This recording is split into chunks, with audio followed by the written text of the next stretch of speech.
साहूकार था जो भगवान शिव का अनन्य भक्त था।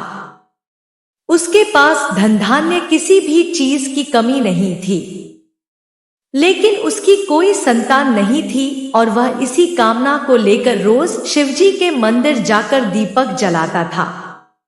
उसके इस भक्तिभाव को देखकर एक दिन माता पार्वती ने शिवजी से कहा कि प्रभु, यह साहूकार आपका अनन्य भक्त है, इसको किसी बात का कष्ट है तो आपको उसे अवश्य दूर करना चाहिए। शिवजी बोले कि हे पार्वती, इस साहूकार के पास पुत्र नहीं है, यह इसी से दुखी रहता है। माता पार्वती कहती हैं कि हे ईश्वर, कृपा करके इसे पुत्र का वरदान दे दीजिए।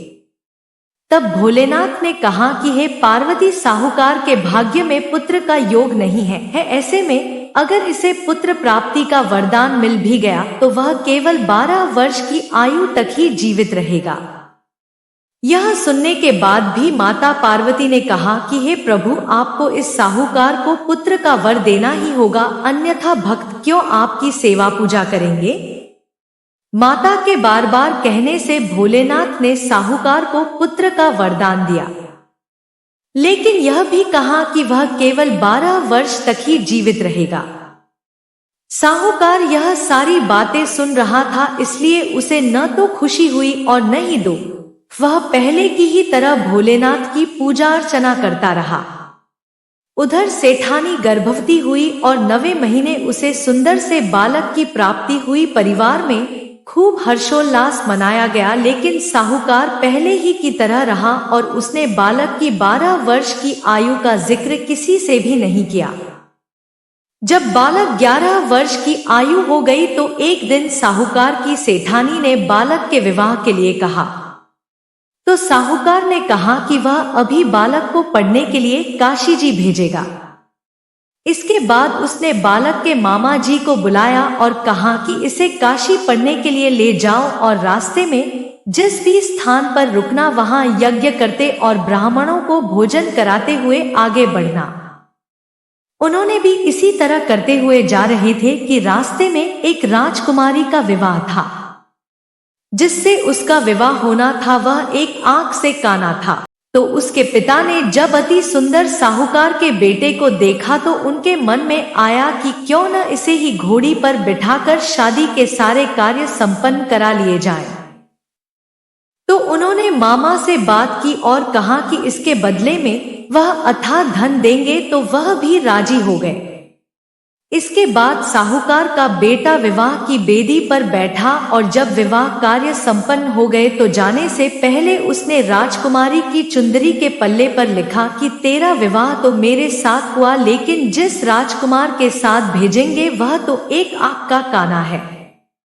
इसके बाद वह अपने मामा के साथ काशी के लिए चला गया। उधर जब राजकुमार ने अपनी चुनरी पर यह लिखा हुआ पाया तो उसने राजकुमार के साथ जाने से मना कर दिया। तो राजा ने भी अपनी पुत्री को बारात के साथ विदा नहीं किया। बारात वापस लौट गई। उधर मामा और भांजे काशी जी पहुंच गए थे। एक दिन जब मामा ने यज्ञ रचा रखा था और भांजा बहुत देर तक बाहर नहीं आया तो मामा ने अंदर जाकर देखा तो भांजे के प्राण निकल चुके थे। वह बहुत परेशान हुए, लेकिन सोचा कि अभी रोना पीटना मचाया तो ब्राह्मण चले जाएंगे और यज्ञ का कार्य अधूरा रह जाएगा। जब यज्ञ संपन्न हुआ तो मामा ने रोना पीटना शुरू किया। उसी समय शिव पार्वती उधर से जा रहे थे तो माता पार्वती ने शिवजी से पूछा, हे प्रभु, ये कौन रो रहा है। तभी उन्हें पता चलता है कि यह तो भोलेनाथ के आशीर्वाद से जन्मा साहूकार का पुत्र है। तब माता पार्वती कहती है कि हे स्वामी, इसे जीवित कर दे, अन्यथा रोते रोते इसके माता पिता के प्राण निकल जाएंगे। तब भोलेनाथ ने कहा कि हे पार्वती, इसकी आयु इतनी ही थी सो वह भोग चुका। लेकिन मां के बार बार आग्रह करने पर भोलेनाथ ने उसे जीवित कर दिया। लड़का ओम नमः शिवाय करते हुए जी उठा और मामा भांजे दोनों ने ईश्वर को धन्यवाद दिया और अपनी नगरी की ओर लौटे। रास्ते में वही नगर पड़ा और राजकुमारी ने उन्हें पहचान लिया। तब राजा ने राजकुमारी को साहूकार के बेटे के साथ बहुत सारे धन धान्य के साथ विदा किया। उधर साहूकार और उसकी पत्नी छत पर बैठे थे।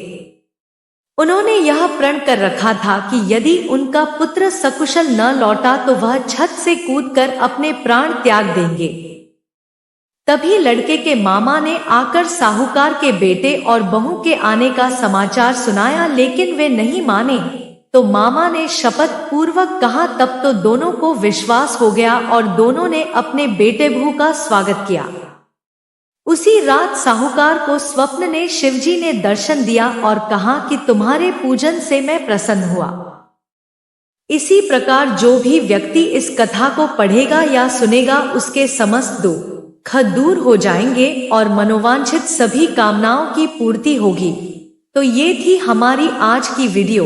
अगर आपको यह वीडियो अच्छी लगी तो इसे जरूर लाइक करें, चैनल को सब्सक्राइब करें, वीडियो को शेयर करें और कमेंट में जय भोलेनाथ जरूर लिखें। धन्यवाद। जय भोलेनाथ।